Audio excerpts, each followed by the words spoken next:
Ano ang pinagkaiba ni Bro Eli Soriano sa ibang mangangaral sa ating panahon? Sa ibang tao, siya ay mangungurakot, mandarambong, ganid, mangongotong at iba pa. Sa iba naman ay sensible preacher of our time. Kilala si Bro Eli Soriano sa kanyang prangka at no-nonsense style ng pangangaral. Si Bro Eli lang naman ay may track record na pinakamaraming debate na mapapnood sa iba't ibang platform ng social media. Malimit din siyang mag-expose ng iba't ibang malpractice ng mga religion sa ating panahon. Hindi siya naninira. Lahat ay binabase niya sa evidence, na dahilan upang magkaroon siya ng maraming kaaway, na humantong sa samut-saring demanda at naging sanhi ng paglabas niya ng ibang bansa upang mang-aral. Din iya alam noon na plano pala ng Diyos sa kanya yun. Nagsimula sa east o silangan hanggang sa west o kanluran, itatanyag mo ang pangalan ng Diyos. Ito ay ayon sa hula sa Biblia. Zacarias 8:7. Ganito ang sabi ng Panginoon ng mga hukbo, narito, aking ililigtas ang aking bayan sa lupaing silanganan at sa lupaing kalunuran. Nakarating si Bro Eli sa isang bayan na iba ang kultura at paniniwala, upang matupad ang hula ng Biblia. Malakias Kapitulo 1:11. Sapagkat mula sa sinisikatin ng araw hanggang sa nilulubugan ni Yaon, magiging dakila ang aking pangalan sa mga gentil, at sa bawat dako ay paghahandugan ng kamangyan ang aking pangalan, at ng dalisay na handog, sapagkat ang aking pangalan ay magiging dakila sa gitna ng mga gentil, sabi ng Panginoon ng mga hukbo.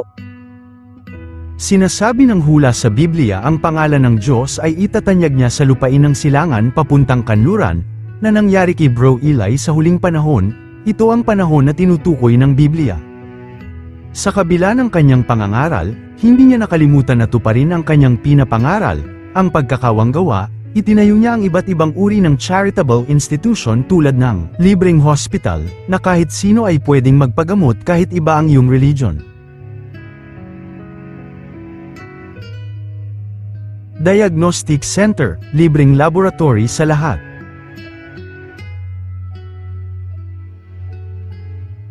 Ampunan ng mga bata at matandang itinakwil na ng mga kamag-anak, especially mga matandang balo o widow.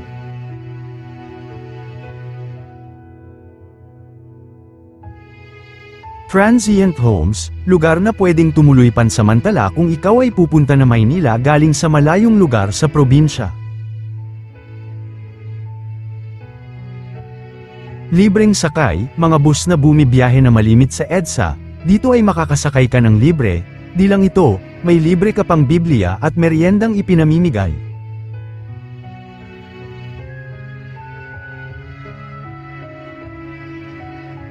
Meron din silang tinatawag na free store, na kung saan pwede kang mamili ng iyong mga pangangailangan nang wala kang babayaran kahit piso. Malaking tulong sa mga kababayan nating kapos sa buhay. At feeding program, nagpapakain sila ng libre sa mga depressed area dito sa Pilipinas at sa buong mundo. Ginagawa nila ito dahil marami ng local church sa iba't ibang bansa.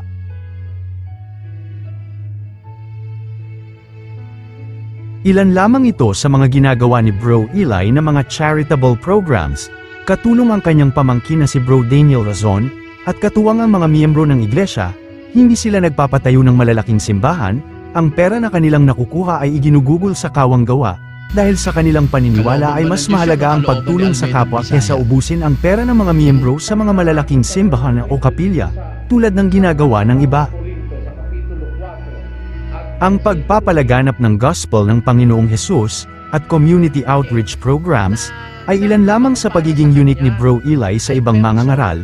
Bukod sa kanyang deep knowledge sa Biblia, ang kanyang dedication sa kanyang advocacy sa buhay, ay maituturing nating kinasihan ng Diyos.